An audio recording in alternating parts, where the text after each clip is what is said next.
Good afternoon. My name is Sanjay. I'm part of SolutionsIQ family, and we are sitting here with Jeff Lopez, who's also part of SolutionsIQ from US. Welcome, Jeff. Yeah, thank you very much for having me here today. Yes. And we had a session from you today, and it was a great session. Why don't you tell us about yourself and maybe the session itself? Sure.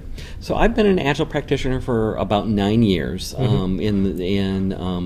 have traveled the world extensively. I've been traveling on the road full time as a coach since 2011, and really in the last 2.5 years have really started traveling the world. And it was about a bit over 2 years ago right now that John Rudd, the co-owner of SolutionsIQ, I had just completed an engagement in the United States, and I had been home for a day and a half, and he called me up on the phone at home and said, "Do you want to go to India?" And my wife, who had taken a couple trips to India before we had ever met, was very supportive of this.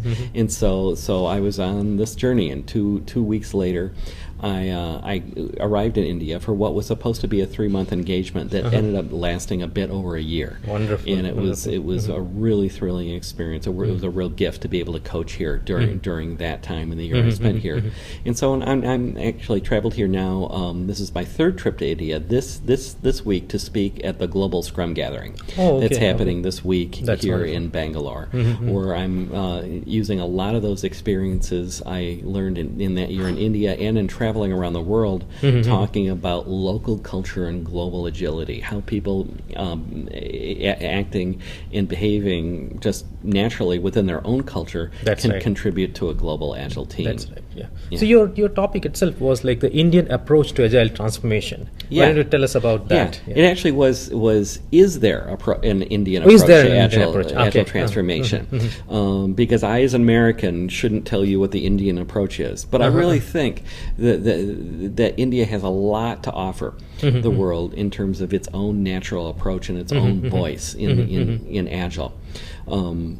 Probably sometime this year, according to International Data Group, there will be more software developers in India than in the United States. And the growth here is just absolutely fantastical to experience.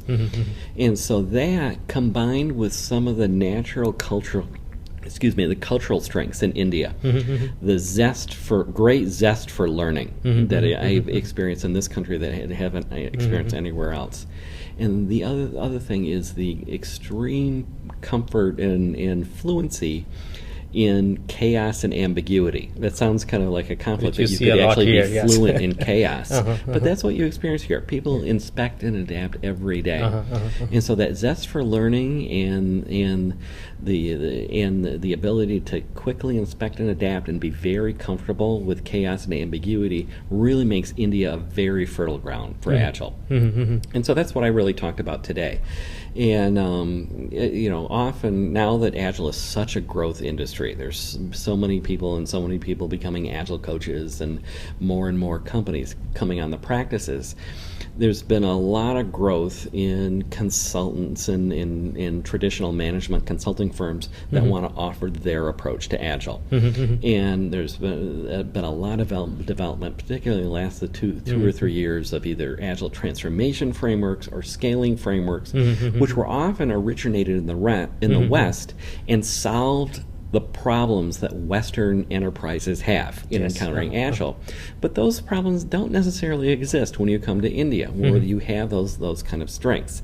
And so the thing I was really trying to talk about today is that India really can find its own voice. You have such growth here, and with the zest for learning and the natural comfort with chaos and ambiguity, it's really fertile ground for India to really originate its own version of Agile transformation and share that with the world, rather than having to kick on and try to solve a problem with a Western framework that really doesn't exist here. That doesn't. Okay. Yeah.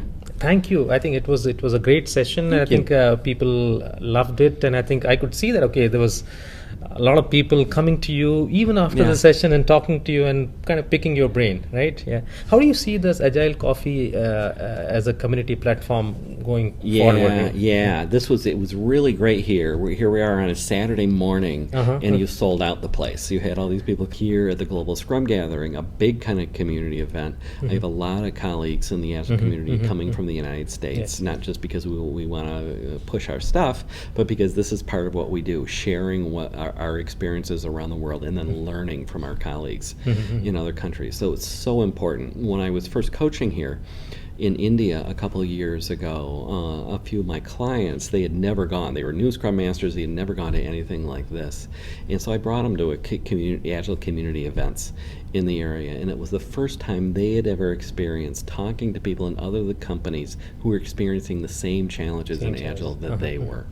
And so it's such an important part of your Agile journey. There's so many people becoming Agile coaches now. It's really important to stay competitive as an Agile practitioner, to come and learn from the community events. And that's why Agile Coffee Talk is such a great and important event in the community here in India. Absolutely, and I think we would love to keep it going as strong and make it even stronger, right? Great, Absolutely. thank you sir. being here and sharing your experience and being able to kind of present it in this session, right? Great. I appreciate it. Thank you. Very Thank much. you so much for having me. Thank you very much. Bye-bye.